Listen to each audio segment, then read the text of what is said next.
రోజు రోజుకి గోల్డ్ రేట్లు పెరుగుతున్నాయి. తాకట్లో ఉన్న బంగారానికి వడ్డీలు పెరుగుతున్నాయని టెన్షన్ పడుతున్నారా? కొమ్మూరి గోల్డ్ వచ్చాక ఆ టెన్షనే పోయింది. కొమ్మూరి గోల్డ్. నమస్తే, దిస్ ఇస్ శౌర్య. నందు స్కామ్. సో ఇది అందరూ వినే ఉంటారు. గత కొద్ది రోజులుగా కూడా బాగా వైరల్ అవుతుంది. అయితే ఈ నందుకి సంబంధించిన, అంటే నందూస్ అని ఒక యూట్యూబర్ అనమాట. ఈ వీడియోస్ అందరికీ తెలుసు, అందరూ ఫాలో అవుతూ ఉంటారు. ఆవిడ కట్టిన చీరలు కానీ, జ్యువెలరీస్ కానీ, అలాగే రీసెంట్గా చిరంజీవి గారి సినిమాలో కూడా ఒక క్యారెక్టర్ ఆవిడకి రావడం జరిగింది. సో ఇవన్నీ కూడా జనరల్ యూట్యూబర్స్ అందరూ కూడా ఫాలో అవుతూ ఉన్నారు. సో అందరూ నార్మల్గానే చేస్తున్నారు కదా అని అనుకుంటూ ఉన్నారు.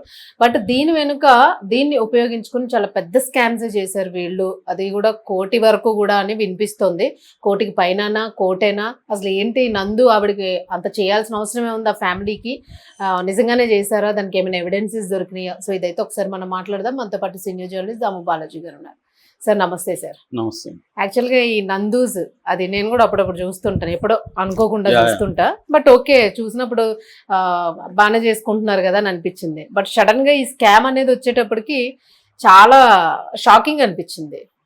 అసలు అంటే రియల్ గానే చేశారా, లేదు ఎవరైనా అంటే ఎదుగుతున్న యూట్యూబర్స్ తొక్కడం కూడా కొంత జరుగుతుంది కదా, అలా అనుకోవచ్చా? మామూలుగా యూకేలో అంటే యునైటెడ్ కింగ్డమ్, ఇంగ్లాండ్ ఇవన్నీ అంటుంటాం కదా. యూకేలో ఏంటంటే ముందర నుంచి కూడా ఇమిగ్రేషన్ మాఫియా అనేది బలంగా ఉంటుంది. నేను లాంగ్ బ్యాక్ కూడా దీన్ని మేము ఫ్రెండ్స్ ఒక సబ్జెక్ట్ చేసాం, ఇమిగ్రేషన్ మాఫియా ఎలా ఉంటుంది అక్కడ. సో అది ముందు నుంచి ఉంది. అయితే ఈ మధ్య ఏమైందంటే అమెరికా టైట్ చేయడం తర్వాత కెనడా, ఇంగ్లాండ్ వీటికి వెళ్ళడం అనేది పెరిగింది అనమాట. మన వాళ్ళు వెళ్ళడం అనేది పెరిగింది. ఈ క్రమంలో ఇప్పుడు నందూస్ వరల్డ్ అనే ఒక యూట్యూబ్ ఛానల్కి సంబంధించిన ఒక ఫ్యామిలీ, ఆ ఫ్యామిలీలో రమానందన అనే ఆమె పేరు, పూర్తి పేరు నందు అనే, నందు నందన అని అంటుంటారు. ఆమె పూర్తి పేరు రమానందన అనే. వాళ్ళ భర్త మధుకర్ జగర్లమూడి. వీళ్ళిద్దరూ అరౌండ్ 40s. మొన్ననే బర్త్డే చేసి దాని మీద కూడా ఒక వీడియో చేసి 34 పెట్టి మళ్ళీ 43 అని చెప్పి చేసింది. సో అలాగా వాళ్ళిద్దరూ 2020లో యూట్యూబ్ ఛానల్ స్టార్ట్ చేశారు, నందు వరల్డ్ అని. అట్లాగే ఇన్స్టా కూడా స్టార్ట్ చేశారు. యూట్యూబ్ ఛానల్ విపరీతంగా సక్సెస్ అయింది. దాదాపు 28,90,000 సబ్స్క్రైబర్లు ఉన్నారు. సో అట్లాగే ఒక 150 కోట్ల వ్యూస్ వచ్చాయి. సో రికార్డ్ అనమాట వాళ్ళ ఛానల్. అట్లాగే ఇన్స్టాలో అంత లేదు, ఇన్స్టాలో 2.5 లక్షల మంది ఉన్నారు. బట్ యూట్యూబ్ ఛానల్ పెద్ద హిట్ అయింది. వీడియోలు కూడా చాలా పెట్టారు, 620 వీడియోలు దాంట్లో పెట్టారు. వాళ్ళది హిట్ అవడానికి కారణం ఏంటంటే ఆమెకు ఒక డిఫరెంట్ వాయిస్ ఉంది. తర్వాత ఫ్యామిలీని ఇన్వాల్వ్ చేయడం, ప్రజెంటేషను, కుకింగ్ రిలేటెడ్ ఇవి పెట్టడం. అందువల్ల రెండోది ఏంటంటే ఆ లండన్ అట్మాస్ఫియర్, మనకు మామూలుగా అమెరికా అట్మాస్ఫియర్ బాగా తెలుసు, కానీ మన వాళ్ళకి లండన్ అట్మాస్ఫియర్, అక్కడ ఉన్న జీవితం పెద్దగా తెలియకపోవడం, దాన్ని వీళ్ళు కనెక్ట్ అయ్యే విధంగా తెలుగు ఆడియన్స్కి లేదా తెలుగు డయాస్పోరా, ప్రపంచవ్యాప్తంగా తెలుగు వాళ్ళు కనెక్ట్ అయ్యే విధంగా చేయడం బాగా హిట్ అయ్యారు. దాంతోపాటు వీళ్ళు యాక్చువల్గా ఎసెక్స్ అనే ప్రాంతంలో ఉంటారు, ఇంగ్లాండ్లో. కోల్చెస్టర్ అంటారు, కోల్చెస్టర్లో ఉంటారు వీళ్ళు. ఒక నందూస్ కిచెన్ అని 2023లో ఒక కిచెన్ కూడా ఓపెన్ చేస్తారు అక్కడ, ఒక హోటల్ లాంటిది. సో అది కూడా బాగా హిట్ అయిందని చెప్తున్నారు. సో ఇలాగా వాళ్ళు ఏదో వాళ్ళ వీడియోలు చేసుకోవడం, డిఫరెంట్గా ట్రై చేసుకోవడం, కనెక్ట్ అవ్వడం జరుగుతుంది. ఇప్పుడు సడన్గా వాళ్ళ మీద స్కామ్ వచ్చింది. ఇది మనశంకర్ వరప్రసాద్లో గెస్ట్ రోల్ ఆమె చేసింది. దాని తర్వాత వాళ్ళ పాపులారిటీ ఇంకా పెరిగింది. ఇప్పుడు ఏంటంటే ఈ వాళ్ళ మీద వీళ్ళది ఏంటంటే తమడా మీడియా అంటారు, వీళ్ళు తమడా మీడియా మీద ఆరోపణలు వచ్చాయి. ఈ ఆరోపణలు ఏంటంటే ప్రధానంగా వీసా స్కామ్ అంటారు. వీసా స్కామ్ అంటే ఇప్పుడు మనకి ఏ దేశానికైనా బేసిక్గా మెయిన్వి 2 రకాల వీసాలు ఉంటాయి. ఒకటేమో స్టూడెంట్ వీసా, 2 జాబ్ వీసా. ఈ స్టూడెంట్ వీసా, జాబ్ వీసాల్లో అక్రమాలు జరిగాయి. మామూలుగా మనకి సర్టిఫికేట్ ఆఫ్ స్పాన్సర్షిప్ అంటారు. అంటే ఒక కంపెనీలో అక్కడ జాబ్ గ్యారంటీ అవ్వాలి, స్పాన్సర్షిప్ ఇప్పించాలి. ఇప్పిస్తే ఇక్కడ నుంచి వెళ్ళొచ్చు. లేదు కాలేజీలో ఏమన్నా సీటు తెప్పిస్తే కాలేజీలో స్టూడెంట్ వీసా వస్తుంది, అక్కడ కూడా కాలేజ్ స్పాన్సర్షిప్ కావాలన్నమాట. ఇది అక్కడున్న ఇమిగ్రేషన్ అధికారులతో కోఆర్డినేట్ చేసుకొని, ఆ కంపెనీతో కోఆర్డినేట్ చేసుకొని వెళ్ళాలి. దీనంతా ఇప్పించేదానికి వీళ్ళు దాదాపు ఒక 50 మంది దగ్గర 15 to 20 lakhs per head collect చేశారని, ఆ తర్వాత వాళ్ళకి జాబ్ రాలేదు, వీసా రాలేదు.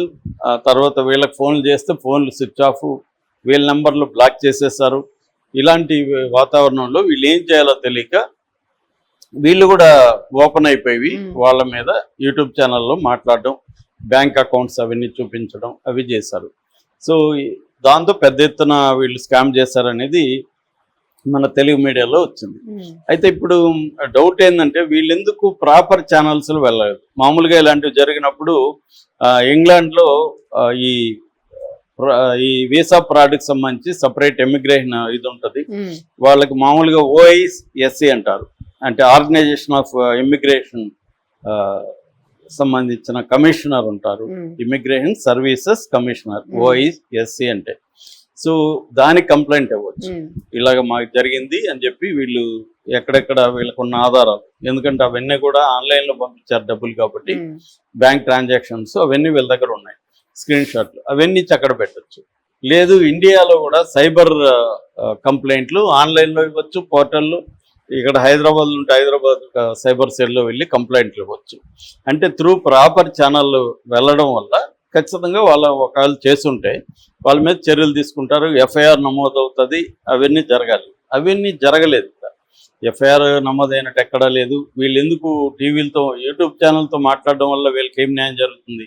ఎక్స్పోజ్ అవ్వచ్చు ఇష్యూ, కానీ లీగల్గా ఏం జరుగుతుంది? ఇప్పుడు మన ఛానల్లో 10 వీడియోలు చేసినంత మాత్రాన వాళ్ళ మీద లీగల్గా తీసుకోరు కదా. వీళ్ళు వెళ్ళి ప్రాపర్గా ఎందుకు ఇవ్వలేదు? లేదా ఒక స్కీమ్ ఉండాలి, ముందుగా వీళ్ళని ఎక్స్పోజ్ చేసి ఒక పెద్ద ఎత్తున ఇదైనాక అప్పుడు వెళ్ళి కంప్లైంట్ ఇస్తే వాళ్ళు కూడా పోలీసులు సీరియస్గా తీసుకుంటారు, లేకపోతే సీరియస్గా తీసుకోరు అనేది ఏమైనా ఇంటెన్షన్ ఉండాలి. సో ఏదేమైనా ఒక ప్రొసీజర్ వీళ్ళు ఫాలో అవుతున్నారా లేదా అనే అనుమానాలు అయితే వస్తున్నాయి. అంటే ఒక వెర్షన్ ఏంటంటే వీళ్ళకి ఎనిమీస్ కూడా ఉన్నారు. మామూలుగానే ఒక సామెత ఉంటుంది అమెరికన్ గ్యాంగ్స్టర్లో, డెంజల్ వాషింగ్టన్ చెప్తాడు, సక్సెస్ బ్రింగ్స్ ఎనిమీస్ అని. మనం ఎవరిని అనాల్సిన వల్ల మనం సక్సెస్ అయితేనే మనకి ఎనిమీస్ తయారవుతారు. అలాగేమన్నా వీళ్ళకి, ఎందుకంటే ఇదే జంటలు చాలా జంటలు ఉన్నాయి, యూట్యూబ్ ఛానళ్ళు ఇవన్నీ నడిపే వాళ్ళు ఈ మధ్య బాగా పెరిగారు. వాళ్ళంత సక్సెస్ కల్లా వీళ్ళు అయ్యారు. సో ఆటోమేటిక్ గా వాళ్ళకంటే మనం బాగా చేస్తున్నాం, మనం సక్సెస్ అవ్వట్లేదు, వాళ్ళు అవుతున్నారనే ఒక జలసీ ఉండే అవకాశం ఉంది. అలాగేమన్నా చేశారా? అలాగే చేసినప్పుడు వాళ్ళు ఎందుకు ఇంకా రిప్లై ఇవ్వలేదు? వాళ్ళు కూడా దీని మీద మామూలుగా అయితే వాళ్ళు ప్రతిదానికి చిన్న చెముచిటి కన్నా స్పందించి వీడియోలు చేసేవాళ్ళు. ఇంత పెద్ద ఎత్తున వచ్చినప్పుడు ఇది వచ్చి కూడా 3-4 రోజులు అయిపోయింది, ఎందుకు వాళ్ళు స్పందించట్లేదు? ఇలాంటి అనుమానాలు ఉన్నాయి. మామూలుగా అయితే వీసా అదొక వైపు అయితే, ఈ వీసాల బ్యాచ్ మన వీళ్ళు ఎంత మూర్ఖంగా ఉంటారంటే చాలా మంది ఎవడి మాట నమ్మి వాళ్ళకి డబ్బులు ఇచ్చేయడం. కనీసం వాళ్ళు అఫీషియల్ గా సైట్ ఉంది, యూకేది ఇందాక నేను చెప్పిన immigration organization of immigration services commissioner site ఉంటుంది, గవర్నమెంట్ UK అని. దాంట్లో వెళ్ళి చెక్ చేసుకోవాలి, అంటే నిజంగానే ఈ కంపెనీ ఉందా, ఈ వీసాకి అప్లై చేశారా, ఇవన్నీ చూసుకోవాలి, స్పాన్సర్షిప్ సర్టిఫికేట్ ఉందా, ఇవన్నీ ఆ సైట్లో చూసుకోవాలి. అవేమీ కూడా చేయకుండా ఎవరినో గుడ్డిగా నమ్మి డబ్బులు ఇచ్చేసి ముందు వెళ్ళిపోదాం అనుకునే ఇది కనబడుతుంది. మామూలుగా ఇంతకుముందు మనకి గల్ఫ్ కంట్రీస్ లో ఇట్లాంటి ఇష్యూలే ఉండేది, ఏజెంట్లు మోసం చేసేవాళ్ళు, ఇవన్నీ జరిగేవి. ఇప్పుడు అది తగ్గింది, ఎందుకంటే కొంత ట్రాన్స్పరెన్సీ పెరిగింది, ప్రాసెస్ చేంజ్ అయింది. ఇక్కడికి వచ్చేసరికి మాత్రం, ఎందుకంటే ఇప్పుడు ఒకటి మనకి లీగల్ ఇమిగ్రెంట్స్, ఇల్లీగల్ ఇమిగ్రెంట్స్ 2 కేటగిరీలు ఉంటాయి. ఈ ఇల్లీగల్ లీగల్ గా రాని వాళ్ళు ఏం చేస్తారంటే ఇల్లీగల్ గా ట్రై చేస్తారు. సో ఇక్కడ వీళ్ళల్లో కూడా ప్రాబ్లం ఉంటుంది. ఈ పరిస్థితిని ఆసరా చేసుకుని ఇలాంటి ముఠాలు తయారవుతాయి. కాబట్టి నువ్వు లీగల్ గా పోవాలనుకున్నప్పుడు ఇలాంటి ఇబ్బంది లేదు, అఫీషియల్ గానే అక్కడ కంపెనీలో జాబ్స్ కి అప్లై చేయడం, తర్వాత వీసాకి అప్లై చేయడం, స్పాన్సర్షిప్ తెచ్చుకోవడం, ఇది ప్రాసెస్. ఇది వీళ్ళు చేయకుండా వీళ్ళు ఏం చేస్తారంటే, మనం అది చేస్తే మనకి జాబ్స్ రావు, మనం వెళ్ళలేమని అడ్డదారులు తొక్కడానికి వీళ్ళు ట్రై చేస్తారు. కరెక్ట్ గా వాళ్ళు అదే క్యాష్ చేసుకుంటారు. ఇప్పుడు మేము మోసపోయినాం, మమ్మల్ని మోసం చేశారంటే అర్థం ఏంటి? మీ వైపు నుంచి కూడా తప్పు ఉంది కదా. సో ఇది ప్రాబ్లమ్స్ అనమాట, అంటే 2 వైపులు ఉంది. అందుకని ఈ మధ్యకాలంలో చూస్తే మనకి మా వీధిలో రాజభవన్ రోడ్ లో ఎక్కడ చూసినా ఇవే ఉంటాయి. వీసా ఇవి విదేశాలకు పంపిస్తాం, కెనడాకి పంపిస్తాం, ఇవే కనబడతాయి. ఈ మధ్య అమెరికా తగ్గిపోయి కెనడా, UK ఇవి పెరిగాయి అనమాట, ఆస్ట్రేలియా, జర్మనీ ఇవి పెరిగాయి అనమాట.